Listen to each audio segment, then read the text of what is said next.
Chapter 20, Shiva goes to Kailasa. Brahma said, O Narad, hear the story of Shiva's arrival at Kailasa, the best of mountains, thanks to the power of penance of Kubera. The Lord of the universe, after bestowing the boon of lordship of treasures upon Kubera, returned to his excellent abode and thought within himself thus: My complete manifestation, born of Brahma, can look after the activity of dissolution. Now, assuming that form, I shall go to Kailasa, the residence of Goyakas. Rudra, born of my heart, my perfect manifestation is the single supreme Brahman. He is worthy of being served by Vishnu, Brahma, and others. He is not different from me.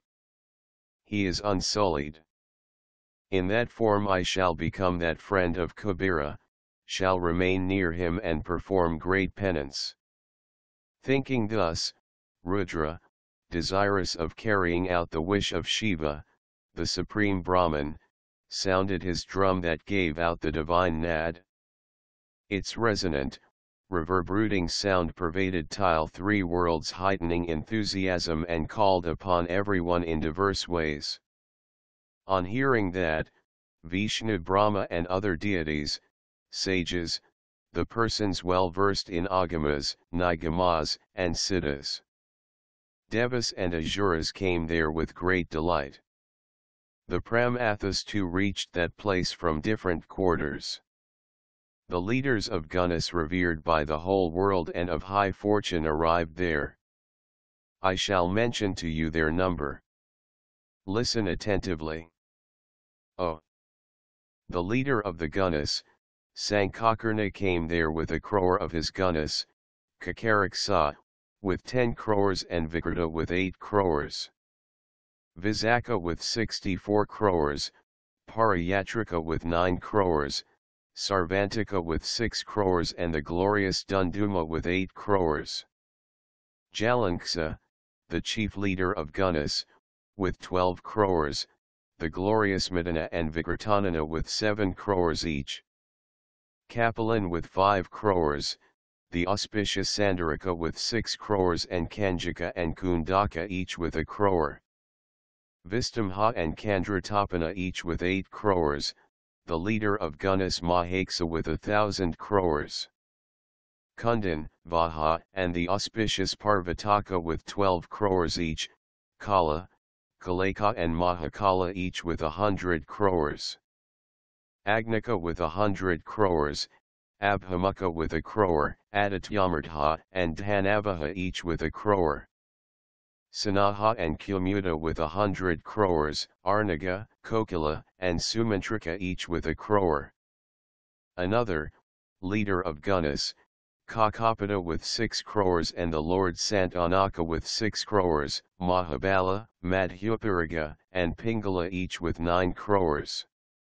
Nila, Devasa, and Pearlnabhadra each with 90 crores, and the strong Katarvaktra with 7 crores. The Lord of all, Shiva, reached there ready to go to Kailasa, surrounded by groups of crores, thousands, hundreds, and twenties. Kasthaguda, Sukhiyas, and Vrsabha each with 64 crores. Katra, Nikolasa, and Svayamprabhu each with 7 crores. Lokantaka Diptatma and the Lord Daityantaka, Lord Baitarangiritai, and the glorious Devadivapraya, Asani Banaka and Sanatana each with 64 crores, Nundaswara, the supreme chief of Gunas, and Mahabala each with 100 crores. Chis and other leaders of Gunas were all powerful and innumerable. They had 1,000 hands, matted hair, crown, etc. They had crescent moon as their embellishing decoration, they were blue-necked, three-eyed, adorned with necklaces, earrings, crowns and other ornaments. Lord of Gunas, emulating Brahma, Indra, and Vishnu, and shining with the brilliance of crores of suns, and possessed of anima etc., reached there. The Gana chiefs and other noble souls of spotless splendor eagerly reached there desirous of seeing Shiva. Reaching the spot they saw Shiva, bowed to and eulogized him. Vishnu and others bent their heads and joined their palms in reverence. Then Lord Shiva, Vishnu, and others, went to Kailasa, the residence of Kubera lovingly. Kubera and his attendants received the distinguished guest with great respect and worshipped him with devotion, offering him various presents. In order to please Shiva, he worshipped Vishnu and other devas, the Ganas, and the followers of Shiva. Shiva was highly delighted and he embraced Kubera and kissed him on the head. With all his followers he stayed near Ilaka.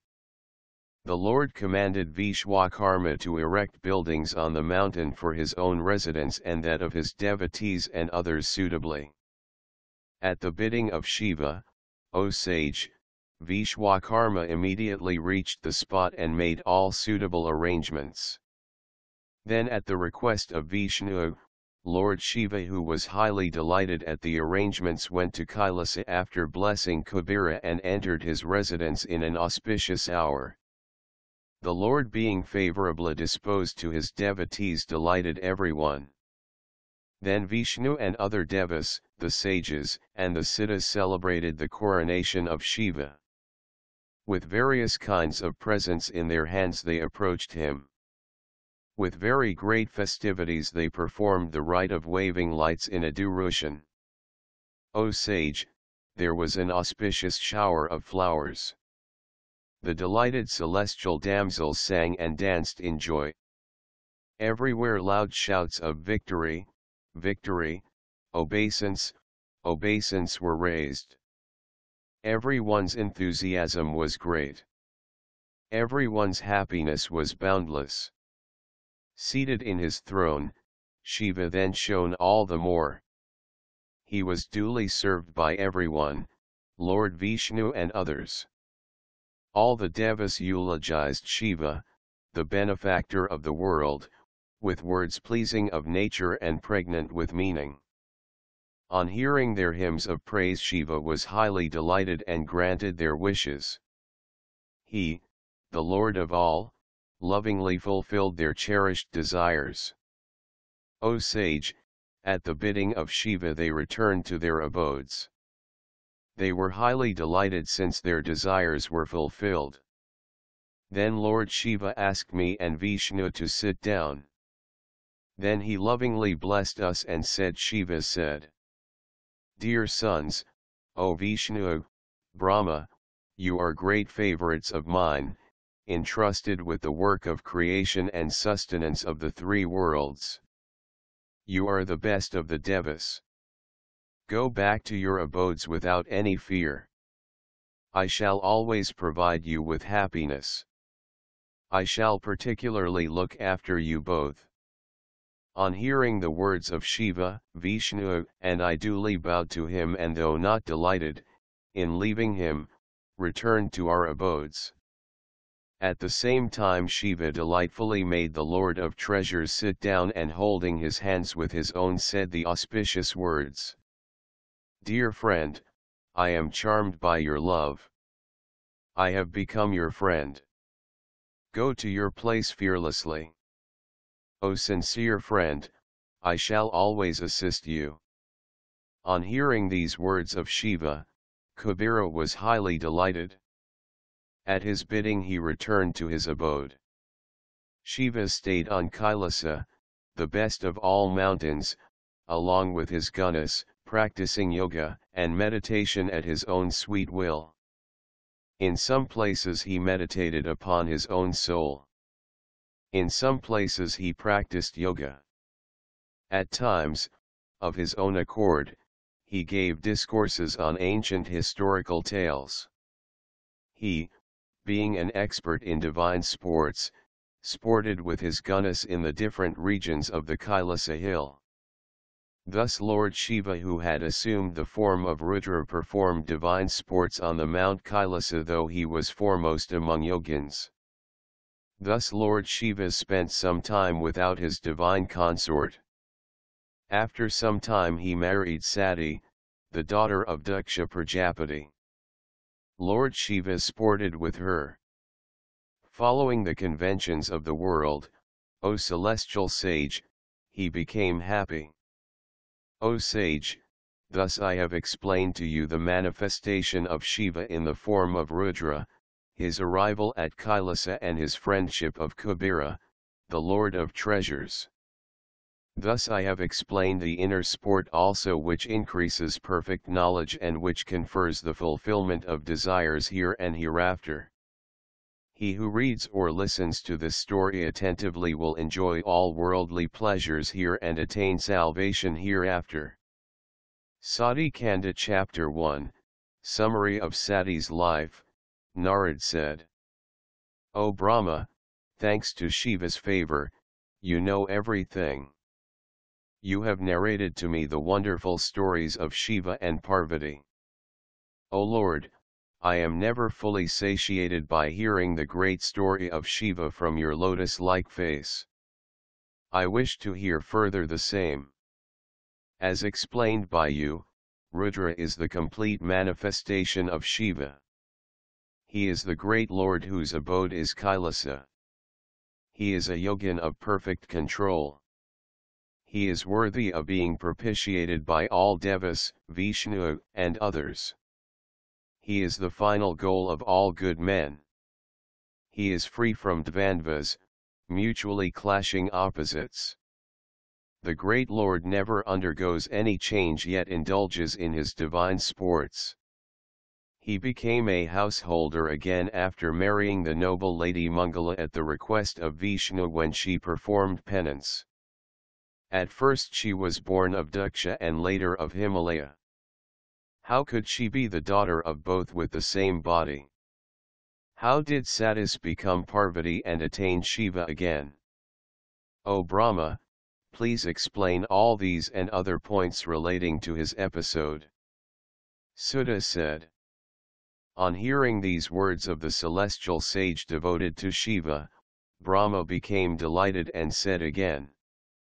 Brahma said, O best of sages, dear one, listen. I shall narrate the auspicious story on hearing which undoubtedly the life will become fruitful. Formerly, on seeing my daughter Sandhya in the company of my sons, I was afflicted by the arrows of the Cupid and much upset. When remembered by Dharma, Rudra, the highest Lord and the greatest yogin came there. He reproached me as well as my sons and went back to his abode. A serious offense was committed by me against Shiva the great Lord, by whose Maya I was subjected to great delusion despite my being the reciter of the Vedas. Under great delusion and goaded by the envious feelings towards the Lord, I conspired with my sons to find out ways and means to delude the Lord himself. Here again I was deluded by Shiva's Maya. O great sage, in Shiva the great Lord, all those ways and means pursued by me and my sons became ineffective. When my strategy failed, I remembered the Lord of Lakshmi, Vishnu, in the company of my sons. The intelligent Lord, Vishnu, devoted to Shiva came there and advised me. Instructed by Vishnu, who demonstrated Shiva's principles, I cast off my envy, no doubt, but since I still was under delusion, I did not eschew my stubbornness. I humbly served Shakti, and when she was pleased I created her as the daughter of Daksha and Asikni, Daksha's wife. Daksha, you remember, was my son. This was my endeavor to make Hara enamored of her. Sandhya lit. Twilight is personified as the daughter of Brahma. It is said that Brahma attempted to do violence to her but was reproached by Shiva. According to another version, Sandhya changed herself to a deer for escape from the evil intention of Brahma, whereupon Brahma assumed the form of a stag and pursued her through the sky. Shiva saw this and shot an arrow which cut off the head of the stag. Brahma then reassumed his own form and paid homage to Shiva. The goddess Uma became Daksha's daughter, performed a severe penance and thanks to her great devotion became Rudra's wife. The goddess indeed is a benefactress of her devotees. In the company of Uma, Rudra became a householder and the great lord performed divine sports. He of undecaying intellect deluded me even at the time of his marriage. The independent lord assuming his own body married her and returned to his mountain. In her company he sported much, deluding many. O sage, much time was happily spent by Shiva free from all depraved feelings and indulging in noble dalliance with her. Then a feeling of rivalry arose between Daksha and Rudra. Daksha was excessively deluded by Shiva's illusion and so becoming extremely haughty he censured the quiet Shiva who was free from all depraved feelings. Then Daksha the haughty, performed a sacrifice without Shiva, although he had invited Vishnu, me and all other devas. Since he was in delusion he was very furious. So he did not invite Rudra and his own daughter Sati. He was greatly deluded by his own fate.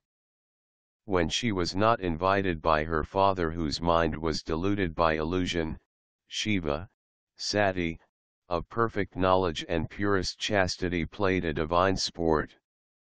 Though not invited by her haughty father she did go to her father's house securing the reluctant permission of Shiva.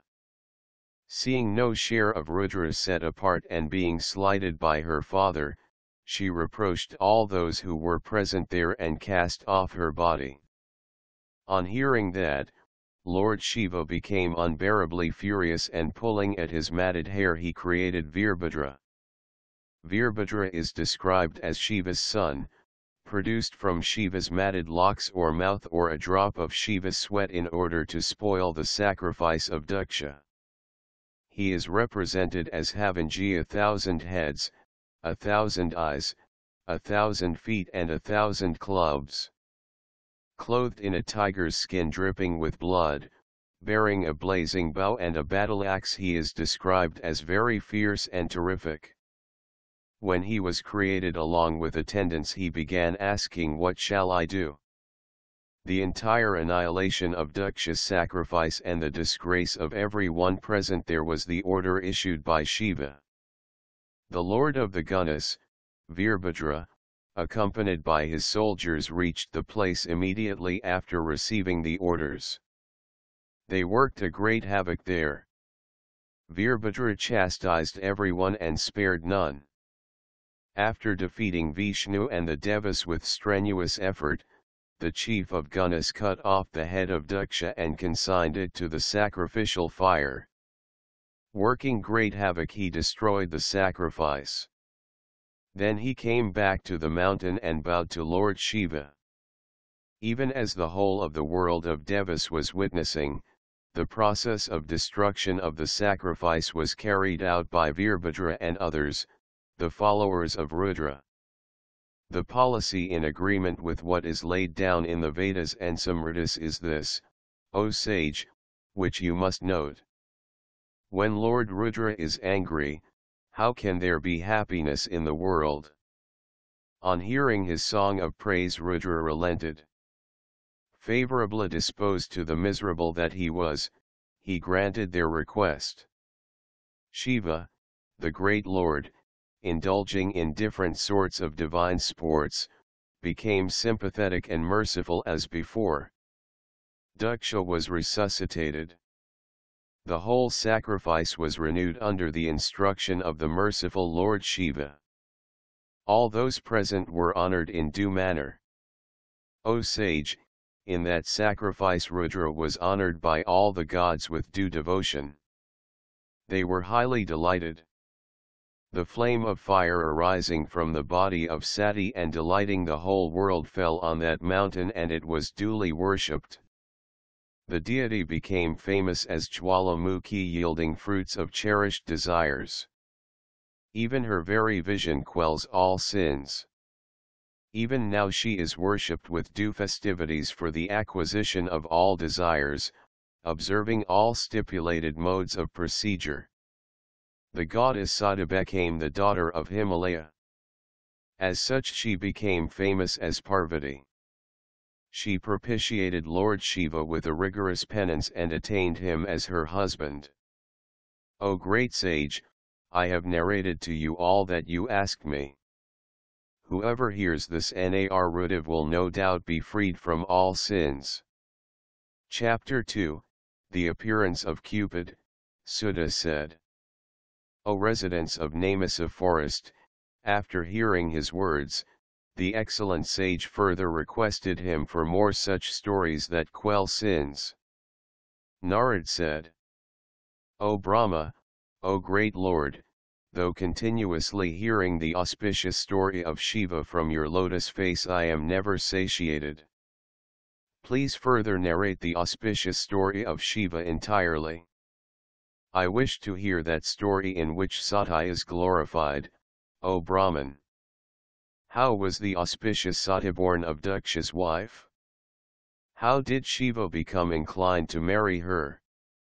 How did she cast off her body formerly, due to her rage with Daksha? How was she born as the daughter of Himalaya and how did she reach heaven again? How was her rigorous penance performed? How was her marriage celebrated? How did she happen to share half the body of Shiva? Please explain all these points in detail, O intelligent one. There is none else to remove my doubts and none shall ever be like you. Brahma said. O sage, listen to the auspicious glory of Sati and Shiva entirely. It is extremely sanctifying, divine and the greatest secret of all secrets. O sage, Shiva himself narrated this formerly to Vishnu, the greatest of devotees for helping others, when requested by him. Vishnu, the intelligent and the greatest of Shiva's devotees was asked by me and O great sage, he told me everything lovingly. Therefore I shall narrate this ancient story that confers the fulfillment of all desires since it glorifies Sati and Shiva.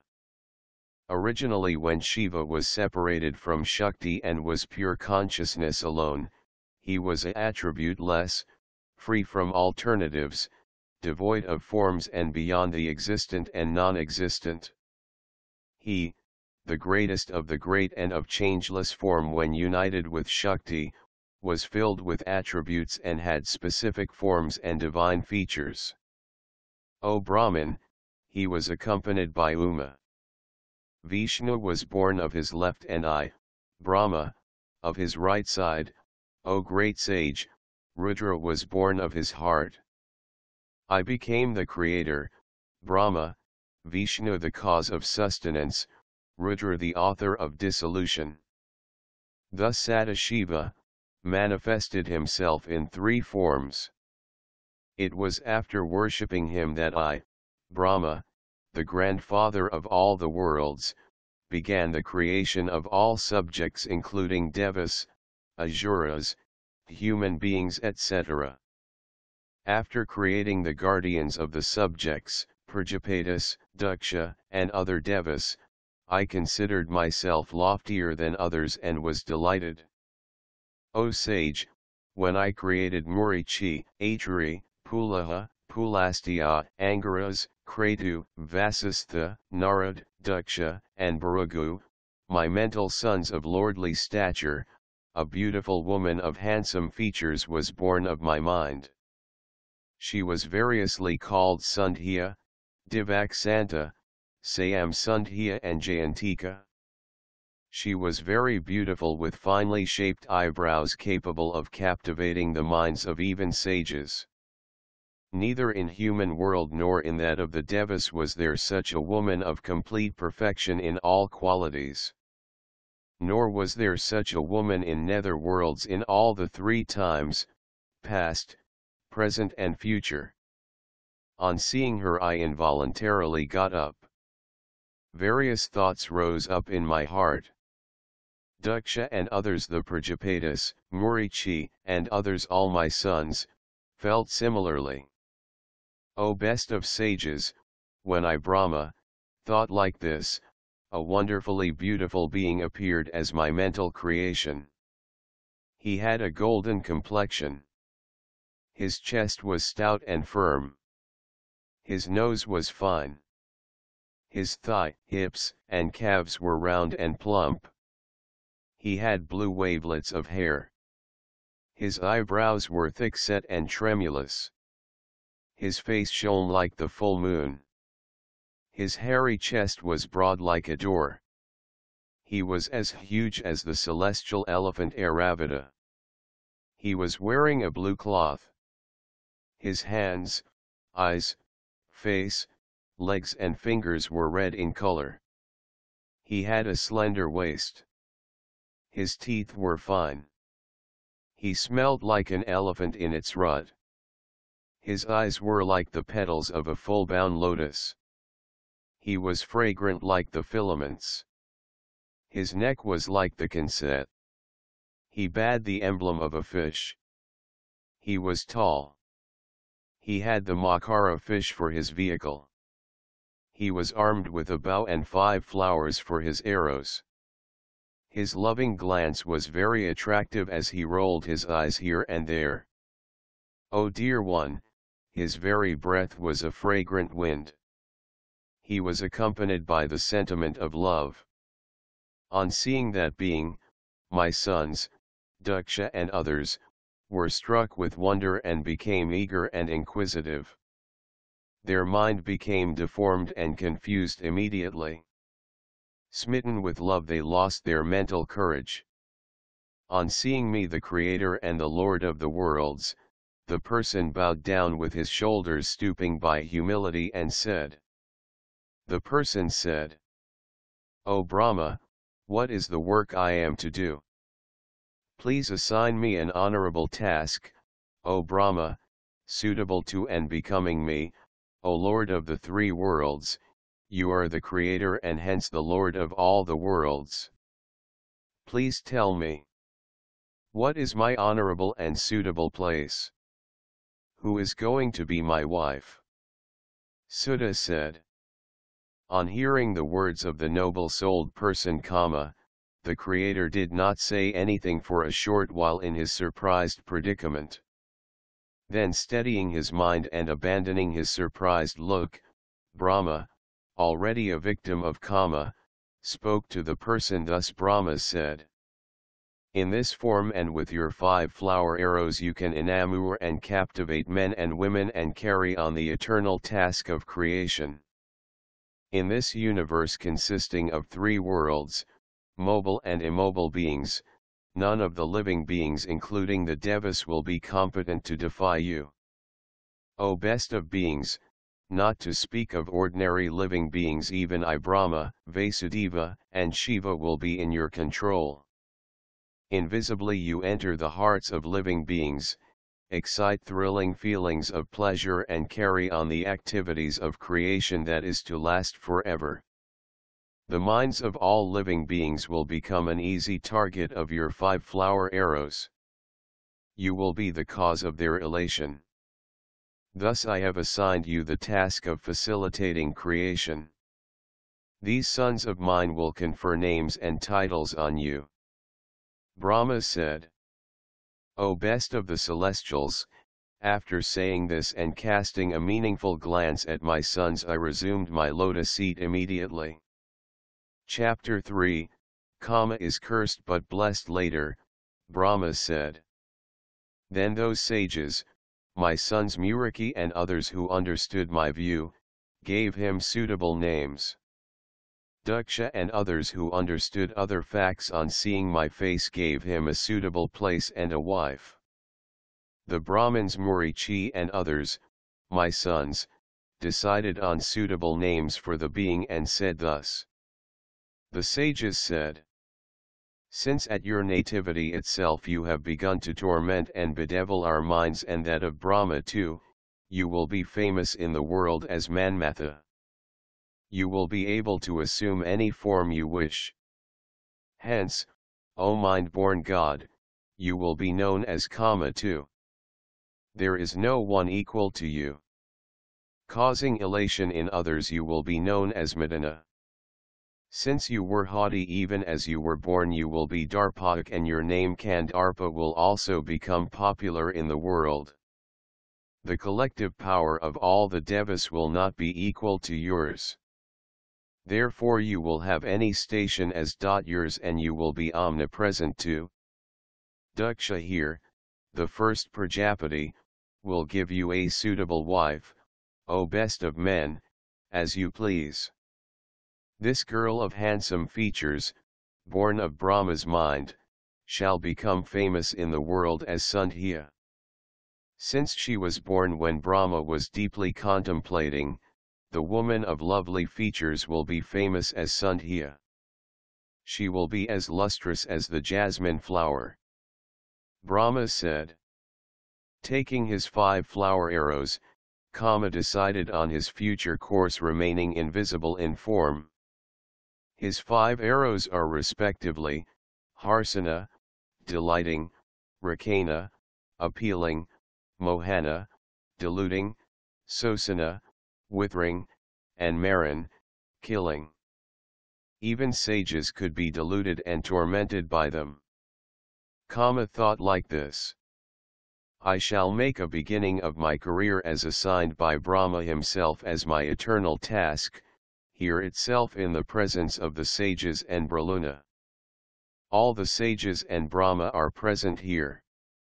They shall witness my resolution and performance. Sandhya, who was referred to by Brahma, is also present here. She shall be my mouthpiece. I shall test my power here and then only carry on my work elsewhere. After thinking like this and deciding on his further activity, Kama fitted his flower arrows. Kama, the foremost of archers, stood steady in the posture of a lidha, the posture for shooting, the right knee advanced and the left leg retracted, bent his bow almost into a circle and was ready to shoot. O excellent sage, when the bow was kept ready by him, fragrant wines delighting everyone blew there. The enchanter then charmed Brahma and others, the mental sons, with several sharp flower arrows.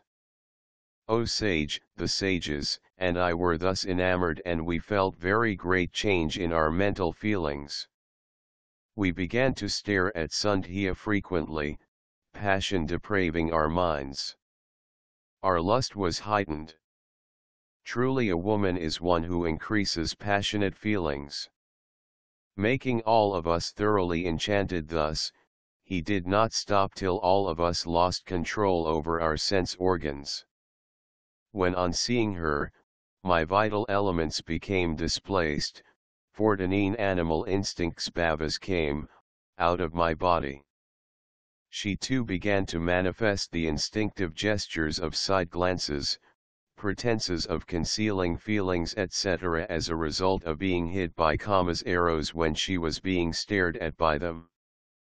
Profusely exhibiting these emotions, the naturally beautiful Sandhya shone brilliantly like the celestial river producing gentle ripples.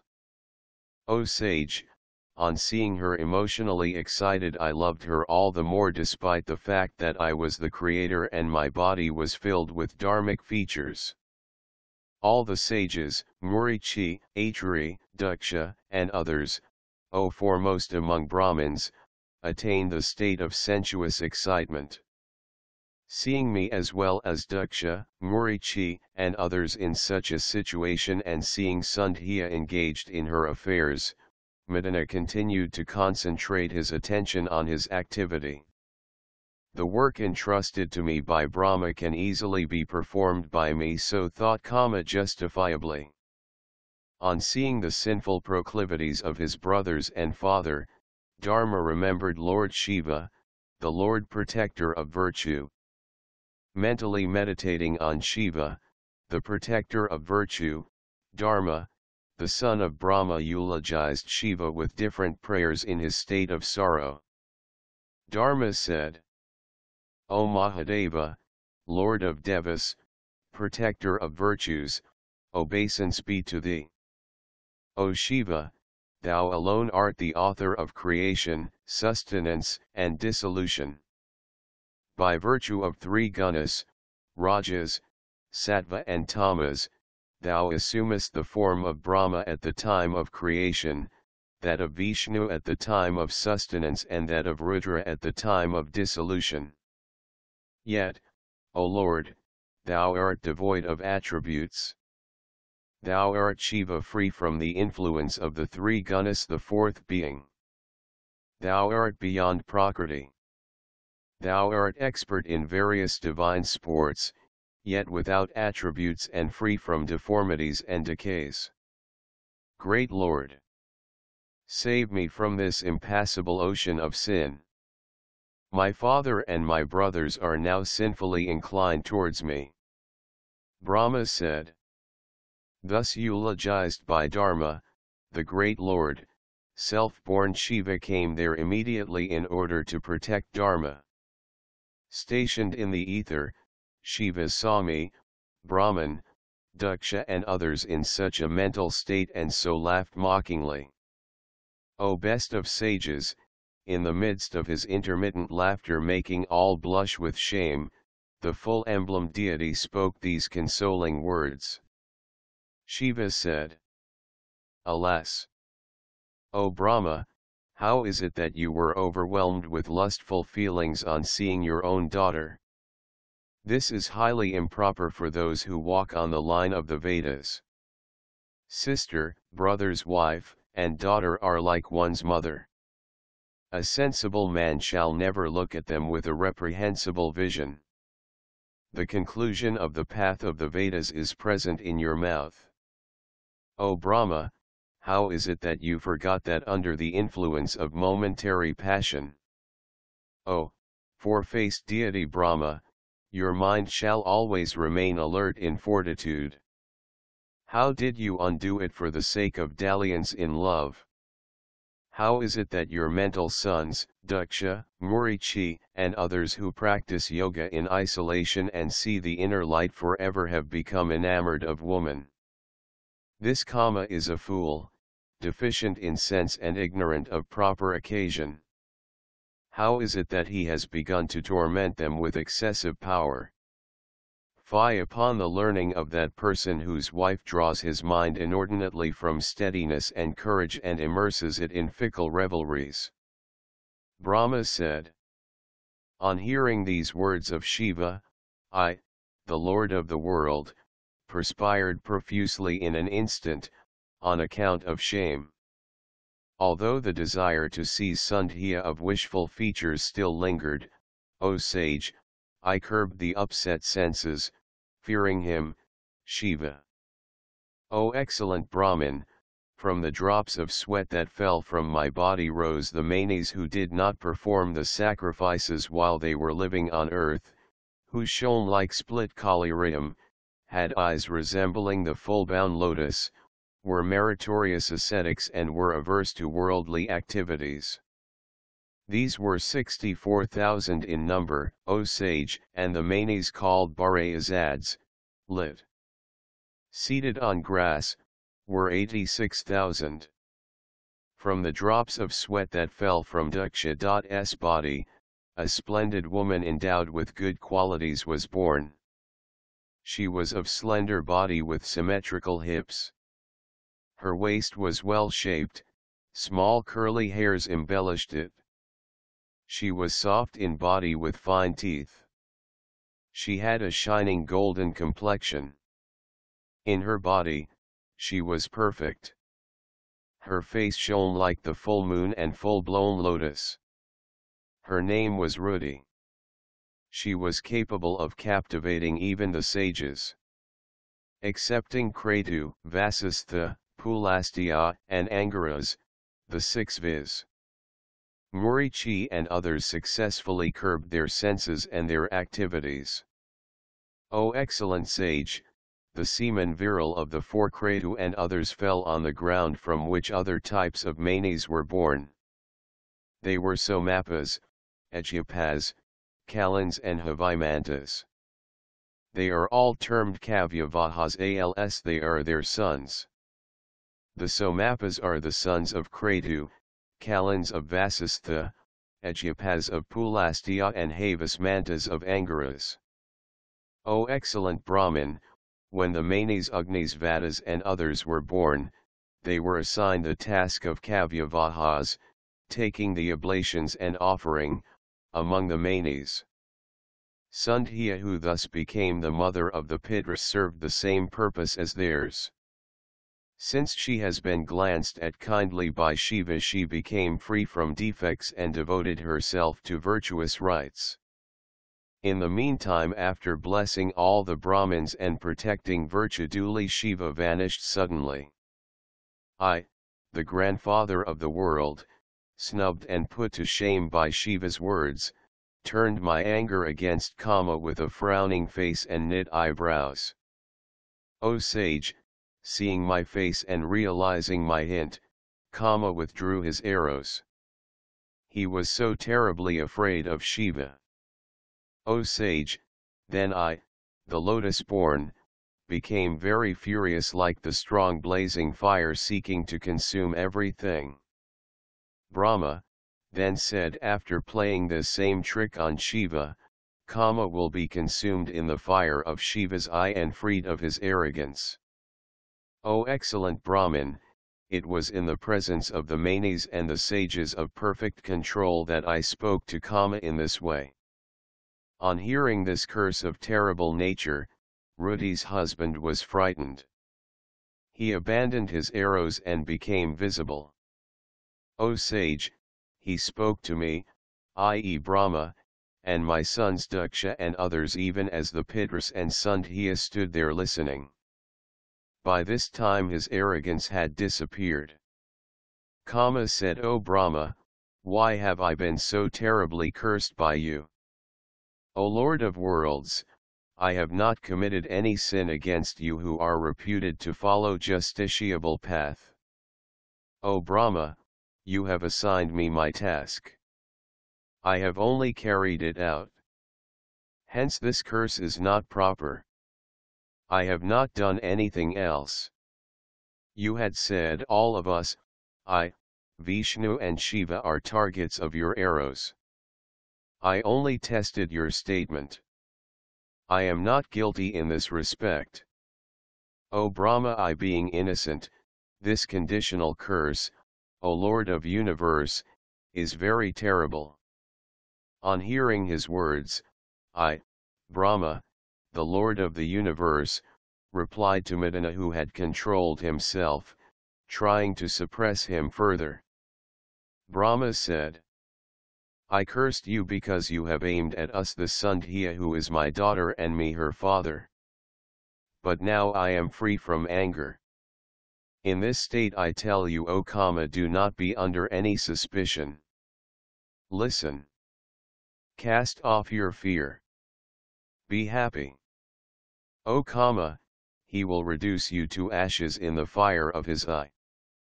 But he will give you another similar body. Afterwards, when Shiva takes to a wife, he himself will get you another body. After speaking thus to Kama, I, the grandfather of the world, vanished from there, even as the sages, my mental sons, were watching. On hearing these words of mine, Kama and the mental sons of mine became happy and returned quickly to their abodes. Chapter 4, Kama's marriage.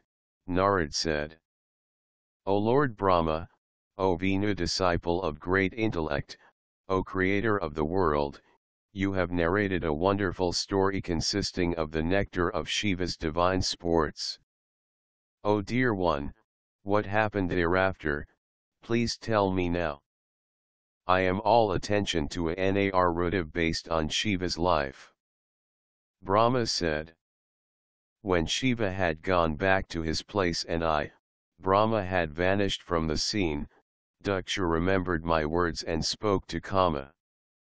Daksha said, O Kama, this girl is born of my body. She is endowed with beauty and good qualities. She fits you admirably. Take her as your wife. This powerful girl shall ever be under your righteous control and shall be your constant companion as long as you wish. Brahma said. Saying so, he presented to him the girl born of his sweat after naming her Rudi. O Narad, after marrying the beautiful daughter of Daksha who could enchant even sages, Kama rejoiced much. On seeing his auspicious wife, Rudi, Kama was pierced by his own arrows and was overpowered by the pleasure of dalliance. His wife of fair complexion, tremulous side glances, and fawn eyes, admirably suited to his love of pleasure, offered him ample sports. On seeing her eyebrows the doubt arose in the mind of Kama. These two have been fitted to her to excel my bow, by Brahma who wants to undo it. O best of Brahmins, on seeing her rapidrovig glances he did not retain his faith in his arrows in the matter of swift action. Inhaling the naturally sweet fragrance of her steady breath, Kama abandoned his faith in the Malaya breeze. Seeing her face resembling the full moon with all characteristic marks, Kama was unable to find any difference between her face and the moon. Her pair of breasts resembled the buds of golden lotus with nipples shining like bees hovering round them. Certainly Kama had set aside and forgotten the string of his flowery bow with tumultuous buzzing hums of bees because his eyes were riveted to the auspicious necklace with eyelets of peacock's tail suspended over her firm, protruding plump breasts down to her umbilical part. His eyes covering the skin with their glances around her deep navel shone like red plums. That lovely woman of slender waist with a natural golden complexion appeared like a golden platform to Kama. Kama looked at her thighs, lovely like the stump of a plantain, as though they were his javelin. The heels, the tips, and the sides of her feet were reddish in tinge. With them she looked as the comrade of the Cupid. Her red hands with nails like kimsuka flowers and with well-rounded tapering fingers were very beautiful. Her arms were fine like the lotus stalk. They were glossy and soft. They resembled corals putting forth beams of splendor. Her glossy hair resembled the blue cloud and the fluffy tail of the camaradeer. Thus shone the wife of Kama. Just as Lord Shiva accepted Ganga oozing from the snowy mountain, Kama married her. She carried a discus and a lotus in her hand. She had arms fine as the lotus stalk. She had wavelets of her eyebrows. Her side glances rose up and down like gentle tides. She had eyes resembling a blue lotus. The curly locks of hair on her body were like the mossy growth in the river. She shone with her mind expanded like the tree. Her deep navel resembled the deep eddy. Thus shone Rudi with her beautiful body. In fact, she appeared to be the abode of beauty itself, like Rama, goddess Lakshmi. She had 12 varieties of ornaments. She was an expert in the 16 types of amorous gestures. She was capable of charming the whole world. She illuminated all the 10 quarters. Seeing Rudi like this, Kama eagerly accepted her just as Vishnu accepted Lakshmi, who approached him with love. In his height of joy, the deluded Kama forgot the terrible curse of Brahma, and so he had no occasion to mention about it to Daksha. Great festivities heightening the pleasure of everyone ensued. O dear one! My son Daksha was more delighted than everyone else. He rejoiced. Having reached the acme of happiness, Kama thought all miseries were at an end. Daksha's daughter Rudi was highly delighted on getting Kama as her husband. The sweet-voiced Kama rejoiced with her like the cloud at sunset mingled with sparkling lightning. Thus Kama took Rudi to his chest in his happy delusion like the yogin his knowledge. Having secured a fine husband, ruddy with face shining like the full moon, shone like Lakshmi having secured Hari. Chapter 5, The Story of Sandhya. Sudha said.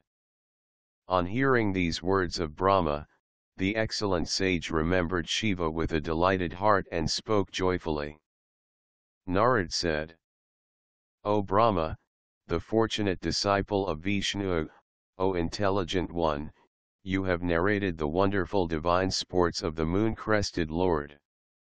After Kama had married and gone to his residence, when all of you, that is you the creator, Daksha, and the mental sons, had all gone to your respective abodes, where did Sandhya, the daughter of Brahma and the mother of the Pitras, go? What did she do? Who married her? Please tell me all about it, and particularly the account related to Sandhya. Sudha said. On hearing these words of his intelligent son, Brahma, who knew the real situation, remembered Shiva, and said, Brahma said, O sage, listen to the auspicious story of Sandhya, on hearing which ladies do always become chaste. That Sandhya was my daughter mentally created by me formerly. She performed a penance, cast off her body and was reborn as Arundhati. She was born as the intelligent daughter of the excellent sage Medhatithi, performed sacred rites at the bidding of Brahma, Vishnu, and Shiva, and chose as her husband the noble-souled Vasistha of praiseworthy rites. She of auspicious countenance became the foremost of chaste ladies and deserved honor and respect from everyone. Narad said, How did she perform penance? Why and where? How did she cast off her body and become the daughter of Medhatithi? What did the deities Brahma, Vishnu, and Shiva command her to do? And how did she choose the noble-souled Vasistha of praiseworthy rites as her husband? I am eager to hear all these things. O grandfather, tell me in detail the story of Sandhya precisely. Brahma said, Formerly, on seeing Sandhya, my daughter, I cherished a love for her, which, being afraid of Shiva, I forsook. Sandhya's mind too was shaken on being stirred by Kama's arrows. The same had happened with the mind of the noble-souled sages who had so far curbed their minds.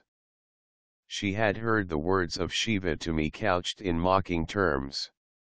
She had realized that her mental aberration in regard to the sages was beyond decency. She had seen the attitude of Kama culminating in the delusion of the sages, frequently. Hence Sandhya was excessively distressed with respect to her marriage. O sage, then I cursed Kama. Shiva left the place and I too disappeared. Thus her support was lost. So, O excellent sage, Sandhya became furious. Then, my daughter considered all these things and meditated. Meditating on the recent events, she of great fortitude mused what befitted the situation. Sandhya said, Seeing me as a lady in the prime of my youth, even at my nativity, my father, prompted by Kama, cherished a lustful desire for me. The minds of the sages, the mental sons, reputed to be pure in mind, on seeing me became lustful, breaking the conventions. My mind too was excessively stirred up by the wicked Kama, as a result of which, on seeing those sages, it too became excessively shaken. Of course Kama reaped the fruits of his sinful misdeeds, for Brahma became angry and cursed him in the presence of Shiva.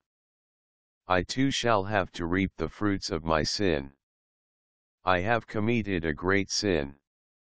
I wish to have a means for making amends.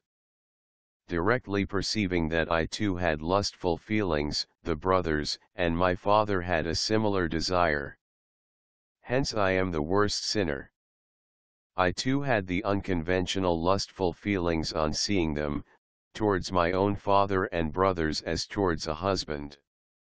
I shall perform expiatory rites myself for my sin. Following the Vedic injunctions, I shall consign myself to the fire.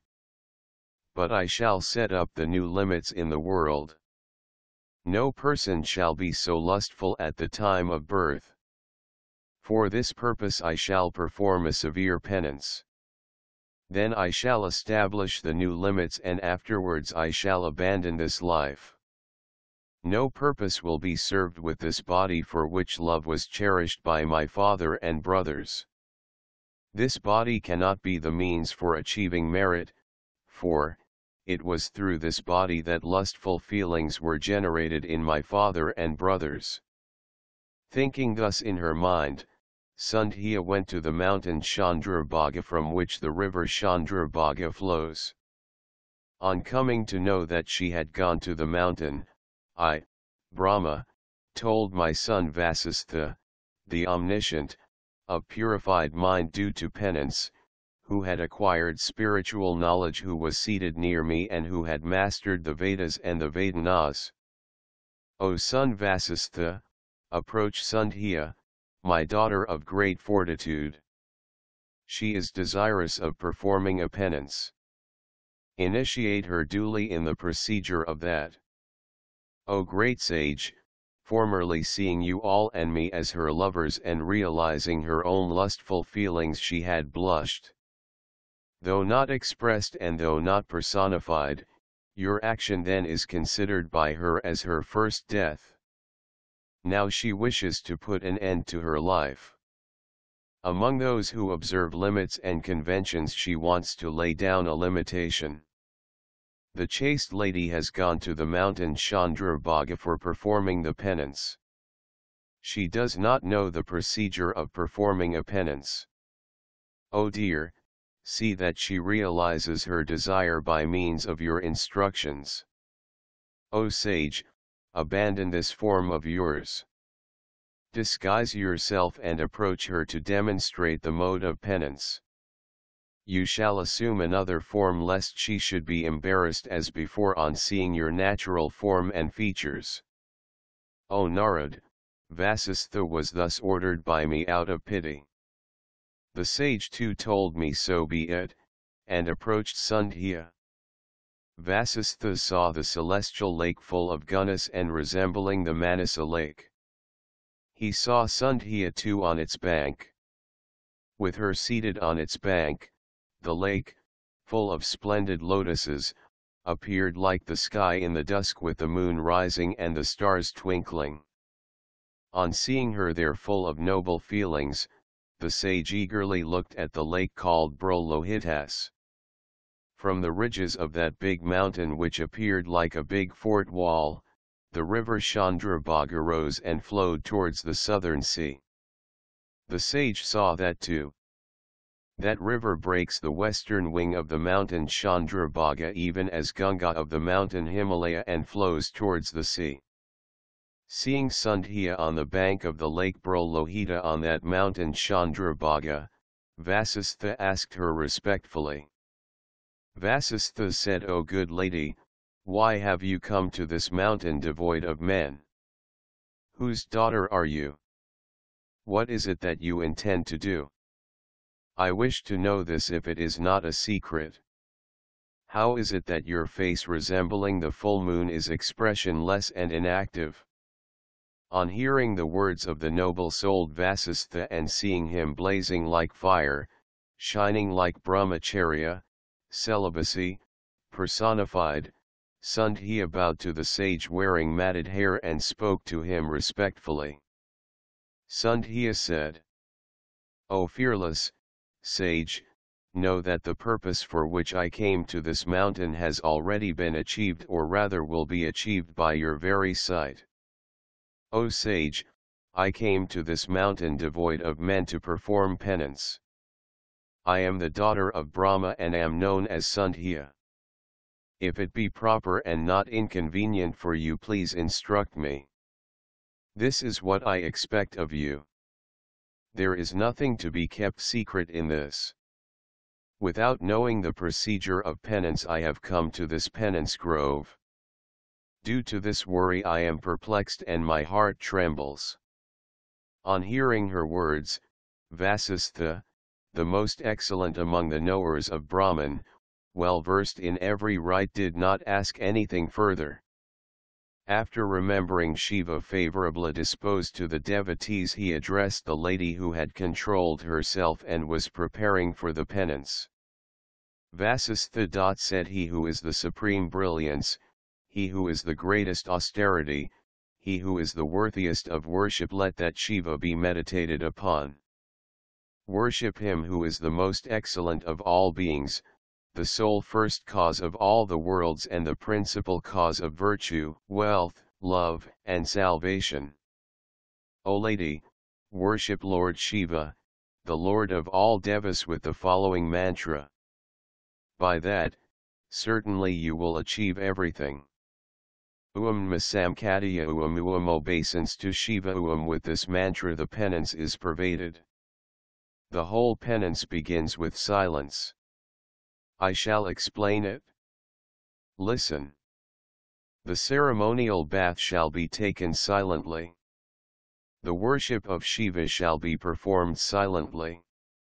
The food taken in shall solely consist of water in the first and second sastakalas, a period 1/6 of day equals 4 hours. On the third sastakala you shall observe complete fast without even taking water. This shall continue till the conclusion of the penance. The rites shall be performed at the end of each sastakala. This is called the penance of silence. It yields all the benefits of celibate life. O lady, it confers all cherished desires. True, it is certainly true. Thinking thus in your mind, O lady, you meditate on Shiva. If he is pleased, he will confer on you all you wish, ere long. Vasistha then sat and explained to Sandhya the rites of the penance. The sage then vanished from the scene. Chapter 6, the hymn sung Hi Sandhya. Sandhya acquires the boon from Shiva. Brahma said, O best of my sons, O intelligent one, listen to the description of the great penance of Sandhya, on hearing which sins are quelled instantly. When Vasistha went back to his abode after instructing her in the rites of penance, Sandhya was greatly pleased on learning the procedure of penance. On the bank of the lake Brolohita she began to perform penance after she had put on the dress of a person of blissful mind. She worshipped Shiva with the mantra taught by Vasistha as the adjunct of penance in the manner explained by him. A period of 4 yugas elapsed, during which she continued her great penance with mind fixed and duly concentrated on Shiva. Propitiated by her penance, Shiva was greatly delighted. He revealed himself to her within and without, as well as in the heaven. Shiva became visible to her in the form in which she was meditating upon him. She rejoiced much on seeing in front of her the Lord Shiva with face beaming with delight, in the same form as she was meditating on. What shall I say? How shall I eulogize? In this agitation she closed her eyes with fear. As she remained with eyes shut, Shiva entered her heart and blessed her with divine wisdom, divine speech, and divine eyes. She thus acquired divine wisdom, divine eyes, and divine speech. Directly perceiving the Lord of Durga, she eulogized the Lord of the worlds. Sandhya said, that which has no specific form, that which can be known through perfect knowledge, that which is neither gross, nor subtle, nor high, that which is to be meditated upon by yogins within themselves, obeisance be to thee who art of this sort and the creator of the worlds. I bow to thee, Lord Shiva, whose form is like a road to heaven, beyond the path of darkness, and who art calm, pure, changeless, incomprehensible through worldly knowledge, self-illuminated and unaltered. Obeisance to thee whose form is solitary, pure, luminous, free from illusion, knowledge cum bliss, naturally undecaying, eternal bliss, delighted at the outcome of truth and prosperity and productive of glory. Obeisance to thee whose form can be imagined in the nature of vidya, perfect knowledge, which is different from insentient things, sattvika in will, that which should be meditated on as the form of Atman, which is the utmost essence and which is the holiest of all sanctifying objects. Obeisance to thee, the yogin whose saguna form is pure, lovely, bedecked in jewels, as white and clean as camphor, and which holds in its hand the desired boon, fearlessness, the trident, and the scalp. Obeisance to thee whose forms are the sky, the earth, the quarters, the waters, the fire, and the eternal time. Obeisance to Shiva of unmanifest form, from whom unmanifest primordial nature and purisa issued forth as its effect. Obeisance to thee who createst this universe in the form of Brahma, who sustainest it in the form of Vishnu, and who destroyest it in the form of Rudra. Obeisance to the cause of causes, to the bestower of divine nectar, wisdom, and prosperity, to the bestower of the prosperity of all other worlds, and the luminous greatest of the great. Obeisance to thee, Shiva, beyond whose region no other world exists, from whose umbilical region arose the earth, the quarters, the sun, the moon, the Cupid, the Devas, and the ether. Thou art the greatest Supreme Soul. Thou art Shiva, the various lores, the pure Brahman, the supreme Brahman, and the utmost object of deliberation. How can I adequately eulogize Lord Shiva, who is inexpressible by words, is incomprehensible to the mind, is the cause of the world, and has no beginning, no middle, no end? How can he be described by me, whose forms even Brahma and other gods or sages of great austerity cannot describe? O Lord, thou art attributeless. How can thy attributes be known to me, a mere woman? Even the gods, including Indra and Asuras, do not know it.